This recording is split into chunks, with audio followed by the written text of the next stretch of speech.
बिस्मिल्लाहिर्रहमानिर्रहीम और अस्सलाम वालेकुम। 4 मार्च और पाकिस्तान में पीर की सुबह। आज अभी तक की इंपॉर्टेंट खबरें और मेरा तज्जिया। सबसे पहली खबर आपके सामने रखते हैं। महमूद खान अचकजई फिर से गद्दार करार। जी हां, हाल ही में फौज मुखालिफ तकरीर की थी, उसके बाद छापे, गिरफ्तारियां।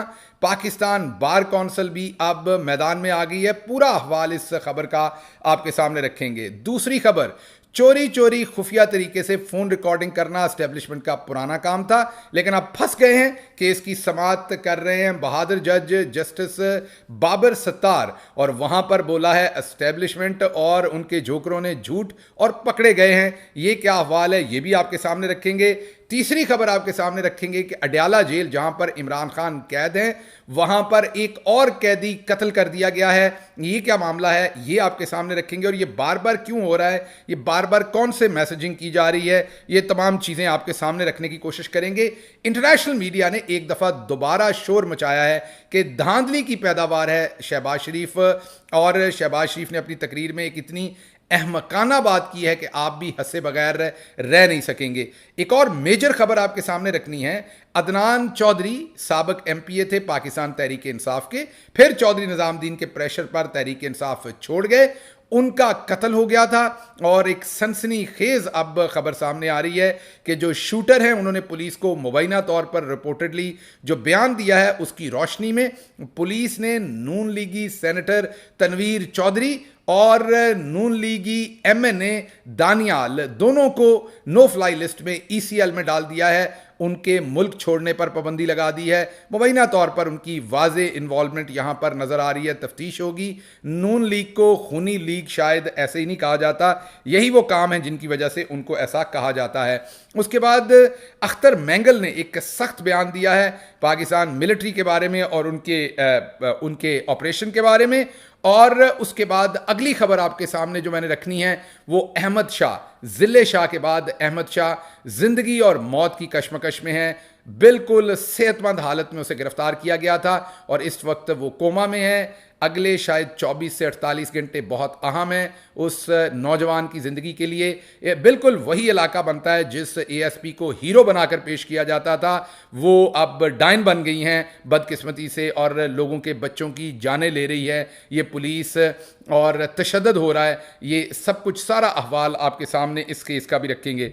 अब आते हैं हम खबरों की तफसील की तरफ, लेकिन उससे पहले आपको याद करवाएं कि आपने अगर अभी तक इस चैनल को सब्सक्राइब नहीं किया ज़रूर कीजिए, क्योंकि इससे हमारी आवाज़ मजबूत होती है और ये दूर तक जाती है, तो इसमें आप हमारी मदद कीजिए। पहली खबर की तरफ आते हैं। जैसा कि मैंने आपको बताया कि महमूद खान अचकजई को एक बार फिर गद्दार करार दे दिया गया है। हाल ही में उन्होंने असम्बली के अंदर एक फौज मुखालिफ तकरीर की थी और उस तकरीर में उन्होंने ये कहा था कि आइन के मुताबिक सब कुछ होना चाहिए। उस तकरीर के अंदर उन्होंने ये भी कहा था कि मैंडेट इमरान खान को मिला है तो उन्हीं को हुकूमत बनाने दें। उस तकरीर में उन्होंने ये भी कहा था कि जर्नैलों ने अरबों रुपए लेकर मैंडेट बेचा है। उस तकरीर में उन्होंने ये भी कहा था कि कर्नल और ब्रिगेडियर्स ने जो है इसमें रोल प्ले किया है। उस तकरीर में उन्होंने ये भी कहा था कि हम आपको सारे सबूत भी दे सकते हैं, तो आप बस करें, अगर आप वापस बैरकों में ना गए तो हम अवाम की ताकत के साथ आपको वापस बैरकों में जो है वो पुश कर देंगे। ये बातें कही थी महमूद खान अचकजई ने। इसके बाद फिर मुझे लगता है वो दोबारा से गद्दार करार दे दिए गए हैं। कल उनके घर पर छापा मारा गया, उनके मुलाजम को, करीबी मुलाजम को गिरफ्तार कर लिया गया। पाकिस्तान बार कौंसिल मैदान में आई है और उन्होंने इसकी मजम्मत भी की है और इसके खिलाफ एक्शन लेने का भी ऐलान किया। इसके साथ साथ महमूद खान अचकजई की पार्टी ने भी इसके ऊपर हड़ताल का ऐलान किया है। यहां आपको यह बात याद रहे कि महमूद खान अचकजई इस वक्त पाकिस्तान तहरीक इंसाफ के सदारती उम्मीदवार हैं, तो यह भी बात आपने ज़हन में रखनी है कि वो आसिफ अली जरदारी के सामने सदारती उम्मीदवार के तौर पर इलेक्शन लड़ रहे हैं और पाकिस्तान तहरीक इंसाफ की भरपूर इंडोर्समेंट उनको हासिल है। आप खुद देख सकते हैं कि आसिफ अली जरदारी को अब जताने के लिए और महमूद खान अचकजई को यह पैगाम देने के लिए कि आपकी तकरीर और आपका ये इलेक्शन लड़ना चौधरी निजामुद्दीन को पसंद नहीं है, तो आपको फिर गद्दार भी बना लिया जाएगा और उठा भी लिया जाएगा। ये गलत हो रहा है उसकी वजह यह कि महमूद खान अचकज़ई बलूचिस्तान से ताल्लुक़ रखते हैं। हम पहले ही बलूचिस्तान में हमारे ज़ख़म रिस रहे हैं और हमारी इस्टेब्लिशमेंट को ख्याल करना चाहिए। ये पंजाबी नहीं है जिनको आप मार रहे हैं, जिनकी इज़्ज़तों पर हाथ डाल रहे हैं और उसके बावजूद काम चल रहा है, क्योंकि पंजाब जो है वो अक्सरियती है, वो शायद उस तरह से महसूस नहीं करता। बलूचिस्तान के साथ हम पहले ही बहुत ज़्यादती कर चुके हैं, वहाँ पर अब हमें होश के नाखुन लेने चाहिए। तो मैं पाकिस्तानी इस्टेब्लिशमेंट से कहूँगा कि महमूद अचकज़ई के साथ उनका ये जो सलूक है ये समझ से बाहर है, इसको फौरी रोका जाना चाहिए। अच्छा जी, दूसरी खबर आपके सामने इस्लामाबाद हाई कोर्ट से रखते हैं, जहां पर मारूफ और मशहूर और बहादुर जज जस्टिस बाबर सत्तार समाअत कर रहे हैं। और केस कौन सा है? मैं चोरी चोरी चुपके चुपके जो फ़ोन कॉल्स रिकॉर्ड करती है इस्टेब्लिशमेंट और बाद में मज़े ले लेकर मसाले लगाकर लोगों की किरदार कशी के लिए मर्जी के टोटे छोड़ती है। हम छोटे होते थे तो टोटों वाली फिल्में चलती थी, हमें तब नहीं पता था कि ये, हम समझते थे बहुत ही गंदे लोग ये टोटों वाली फिल्में देखते भी हैं और दिखाते भी हैं। अब पता चला कि चौधरी निज़ामुद्दीन भी इस काम में इन्वॉल्व है, वो भी टोटे छोड़ते हैं जब उनको दिल करता है। तो ये टोटे छोड़ने के ऊपर अदालत ने पूछा था कि भाई आपको ये किसने परमिशन दी है, तो पीटीए ने अदालत के अंदर आकर झूठ बोल दिया था और पीटीए के वकील ने ये कह दिया था कि हमारे पास तो ऐसा कोई मैकेनिज्म नहीं है, ना ही हम इजाज़त देते हैं रिकॉर्डिंग करने की। जज साहब गालिबन किसी ज़माने में खुद वकील रहे थे पीटीए के, तो उनको अच्छी तरह से पता था कि पीटीए के अंदर ऐसा मैकेनिज्म है और आज उन्होंने पीटीए को आखिरी मौका दिया है। झूठ उनका अदालत में पकड़ लिया है और जब पकड़ लिया तो फिर पीटीए के वकील ने खुद ही अपनी पोजीशन वाजे की कि हम मानते हैं कि हमने झूठ बोला था, हमने गलत बयानी की थी, अदालत के अंदर मान लिया। आखिरी मौका अब अदालत दे रही है। इस मुकदमे के अंदर भी वही अंजाम हमें होता हुआ नजर आ रहा है जो जस्टिस बाबर सत्तार इससे पहले इस्टेब्लिशमेंट के एक और हरकारे डीसी इस्लामाबाद मेमन साहब, आपको याद होगा इरफान मेमन, उनको वो 6 महीने कैद की सजा दे चुके हैं, जिन्होंने 3 एमपीओ में 1000 दिन के तकरीबन 67 ऑर्डर्स निकाले थे, जिनकी मजमुई जो उनका ड्यूरेशन बनता है वो तकरीबन 900 कुछ दिन थे। 1000 दिनों की कैद उन्होंने लोगों को दी थी जाली तरीके से, गैर कानूनी तरीके से। उस डीसी को 6 महीने की कैद मिली है। वो एस्टेब्लिशमेंट उसको बचाना चाहती थी, मुल्क से भगाना चाहती थी, जो वो नहीं कर सके। तो ये दूसरा केस है जिसमें एस्टेब्लिशमेंट उसी जज के सामने खड़ी है। बड़ा हौसला है, बड़ा जिगरा है जस्टिस बाबर सत्तार का।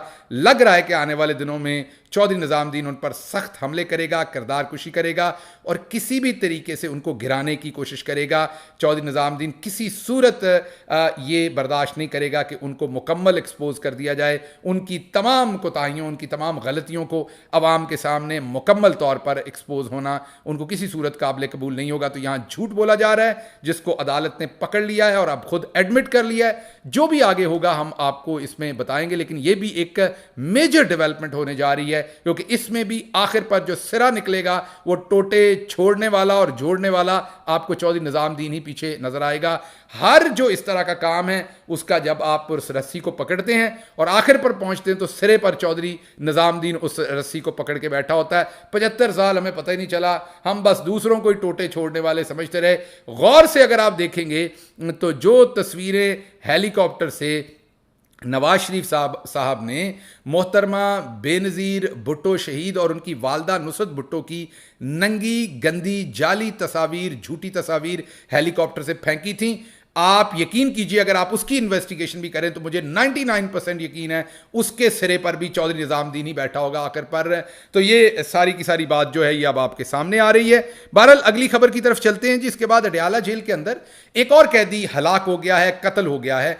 आपको हमने 2-3 दिन पहले खबर दी थी कि अडयाला जेल के अंदर हमला किया गया, एक कैदी को कत्ल कर दिया गया और एक शदीद जख्मी हुआ है। जो कैदी शदीद जख्मी हुआ था वो जख्मों की ताब ना ला सका और वो हलाक हो गया, जिसका मतलब अब ये दोनों कैदी कत्ल कर दिए गए हैं अडयाला जेल के अंदर, जहां पर इमरान खान कैद हैं। हाई सिक्योरिटी जेल है, सेंसिटिव जेल है और ये हमारे दिफाई इदारों के बहुत सारा वहाँ पर स्टाफ लगा होता है, मुकम्मल तौर पर उनके कंट्रोल में। वहाँ पर लोगों का इस तरीके से कत्ल होना बहुत मानी खेज है। लग ये रहा है कि इससे पैगाम दिया जा रहा है पाकिस्तान तहरीक इंसाफ को, इमरान खान को, कि आपकी भी जान ली जा सकती है वरना आप डील कर लें। मुझे तो इसमें से यही मैसेज जो मिल रहा है। बहरहाल इमरान खान अपनी जान अपने अल्लाह के सुपुर्द करके इस कौम के लिए कुर्बानी दे रहे हैं, जिसको आपने नहीं भूलना कि इमरान खान को भी बार बार डील ऑफर हुई, नवाज शरीफ की तरह वो डील काट कर फरार हो सकते थे, अपनी जान बचा सकते थे, अपने लिए आसानी बना सकते थे। आपके लिए, आपके बच्चों के मुस्तकबिल के लिए इमरान खान डटकर ये लड़ाई लड़ रहा है और अपनी जिंदगी और मौत को दांव पर लगाए खड़ा है। इसलिए आपको भरपूर आवाज उठानी पड़ेगी, आपको भरपूर तरीके से इमरान खान के साथ अपनी अपनी कैपेसिटी में जैसे भी हो आपको खड़ा होना पड़ेगा। अच्छा जी, इंटरनेशनल मीडिया ने एक और अब स्पेल आया, उसके अंदर हमने कई इंटरनेशनल मीडिया की खबरें देखी हैं, स्टोरी देखी हैं। डीडब्ल्यू ने हाल ही में एक बहुत बड़ी फीचर स्टोरी की है, पूरी एक उन्होंने डिटेल के साथ इस स्टोरी को कवर किया है और उनके कॉरेस्पॉन्डेंट जो थी वो तशरीफ़ लाई थी पाकिस्तान, वो कवर करके गई और जब वो वापस गई हैं तो उनसे उन्होंने एक डिटेल्ड इंटरव्यू लेके उनसे उनका पूरा एनालिसिस लिया है, जिसमें समराइज यही है कि यहाँ पर मैंडेट लूटा गया, ये कंट्रोवर्शियल ये इलेक्शन है, ये कंट्रोवर्शियल तरीके से शहबाज शरीफ जो हैं वो प्राइम मिनिस्टर बने, उन्हें अवाम की ताईद हासिल नहीं है और ये हुकूमत और कंपनी चलती हुई नज़र नहीं आती। ये डीडब्ल्यू का कहना है। ये जर्मन टीवी है, जर्मन नशरियाती इदारा है और सबसे मोतबर ये जर्मन इदारा है और उनका ये कहना, तो आप समझ सकते हैं कि वो जो भी इंटरनेशनल फाइनेंशियल ऑर्गेनाइजेशंस होंगी, रेटिंग एजेंसीज होंगी, इस इंटरव्यू का, इस असेसमेंट का, उससे पहले इकोनॉमिस्ट, ब्लूमबर्ग, फिच, उससे पहले स्टैंडर्ड एंड पुअर और उसके बाद आप याद कीजिए कि जितने भी इकोनॉमिस्ट मैंने कहा, टाइम्स मैंने कहा, न्यूयॉर्क टाइम्स मैंने आपको बताया, ये तमाम इदारे इससे पहले ही इस इलेक्शन को कंट्रोवर्शियल कह चुके हैं। जो कोई एक आध इदारा रह गया वो अब कह रहा है। तो हालात बहुत मखदूश हैं चौधरी निज़ामुद्दीन और शहबाज शरीफ दोनों के लिए। लंबा चलना जो है वो मुझे मुश्किल लग रहा है। अच्छा जी, अगली खबर हम आपके सामने ला रहे हैं अख्तर मेंगल साहब का बयान। उन्होंने कहा है कि ये जो आपने चुन चुन के लोगों को लगाया गया, सरफराज बुगटी की तरफ उनका इशारा था, उन्होंने कहा ये जो इन लोगों को लगाया जा रहा है ये बुनियादी तौर पर बलूचिस्तान के अंदर एक और मिलिट्री ऑपरेशन, एक और फौजी ऑपरेशन करने की तैयारी है। बहुत ही मानीखेज, सनसनीखेज और सख्त बयान है ये अख्तर मेंगल साहब का।